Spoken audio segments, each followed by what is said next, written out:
तो दोस्तों, जय माता दी। कैसे हैं आप लोग? प्रिय दर्शकों, एक बार फिर आपका स्वागत है हमारे चैनल में। प्रिय दर्शकों, आज फिर एक नई कहानी और एक नई वीडियो लेकर के आपके सामने हाजिर हुए हैं। प्रिय दर्शकों, आज की कहानी बड़ी ही ज्ञानवर्धक और रोचक है। कहानी का शीर्षक है जब कान्हा बने अपने भक्त के देवर। एक लड़की थी जो कृष्ण जी की अनन्य भक्त थी। बचपन से ही कृष्ण भगवान का भजन करती थी, भक्ति करती थी। भक्ति करते करते बड़ी हो गई। भगवान की कृपा से उसका विवाह भी श्री धाम वृंदावन में किसी अच्छे घर में हो गया। विवाह होकर पहली बार वृंदावन गई, पर नई दुल्हन होने से कहीं जा न सकी और मैके चली गई। और वह दिन भी आ गया जब उसका पति उसे लेने उसके मैके आया। अपने पति के साथ फिर वृंदावन पहुंच गई। पहुंचते पहुंचते उसे शाम हो गई। पति वृंदावन में यमुना किनारे रुककर कहने लगा, देखो शाम का समय है, मैं यमुना जी में स्नान करके अभी आता हूँ। तुम इस पेड़ के नीचे बैठ जाओ और सामान की देख रेख करना। मैं थोड़े ही समय में आ जाऊंगा, यही सामने ही हूँ। कुछ लगे तो मुझे आवाज़ दे देना। इतना कहकर पति चला गया और वह लड़की बैठ गई। अब एक हाथ लंबा घूंघट निकाल रखा है, क्योंकि गांव है, ससुराल है, और वहीं बैठ गई। मन ही मन विचार करने लगी कि देखो ठाकुर जी की कितनी कृपा है। उन्हें मैंने बचपन से भजा और उनकी कृपा से मेरा विवाह भी श्री धाम वृंदावन में हो गया। मैं इतने वर्षों से ठाकुर जी को मानती हूँ, परंतु अब तक उनसे कोई रिश्ता नहीं जोड़ा। फिर सोचती हूँ ठाकुर जी की उम्र क्या होगी। लगभग 16 वर्ष के होंगे। मेरे पति 20 वर्ष के हैं, उनसे थोड़े से छोटे हैं, इसलिए मेरे पति के छोटे भाई की तरह हुए और मेरे देवर की तरह। तो आज से ठाकुर जी मेरे देवर हुए।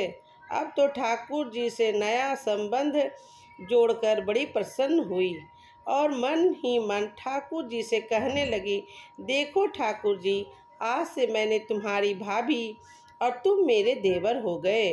अब वो समय आएगा जब तुम मुझे भाभी भाभी कहकर पुकारोगे। इतना सोच ही रही थी, तभी एक 10-15 वर्ष का बालक आया और उस लड़की से बोला, भाभी भाभी। लड़की अचानक अपने भाव से बाहर आई और सोचने लगी, वृंदावन में तो मैं नई हूँ, ये भाभी कहकर कौन बुला रहा है। नई थी इसलिए घूंघट उठकर नहीं देखा कि गांव के किसी बड़े बूढ़े ने देख लिया तो बड़ी बदनामी होगी। अब वह बालक बार बार कहता, पर वह उत्तर न देती। बालक पास आया और बोला, भाभी तनिक अपना चेहरा तो दिखाए दे। अब वह सोचने लगी, अरे ये बालक तो बड़ी जिद कर रहा है, इसलिए कस के घूंघट पकड़कर बैठ गई, कहीं घूंघट उठाकर देख न ले। लेकिन उस बालक ने जबरदस्ती घूंघट उठाकर चेहरा देखा और भाग गया। थोड़ी देर में उसका पति आ गया। उसने सारी बात अपने पति से कही। पति ने कहा, तुमने मुझे आवाज़ क्यों नहीं दी। लड़की बोली, वह तो इतने में ही भाग गया। पति बोला, चिंता मत करो, वृंदावन बहुत बड़ा थोड़े ही है।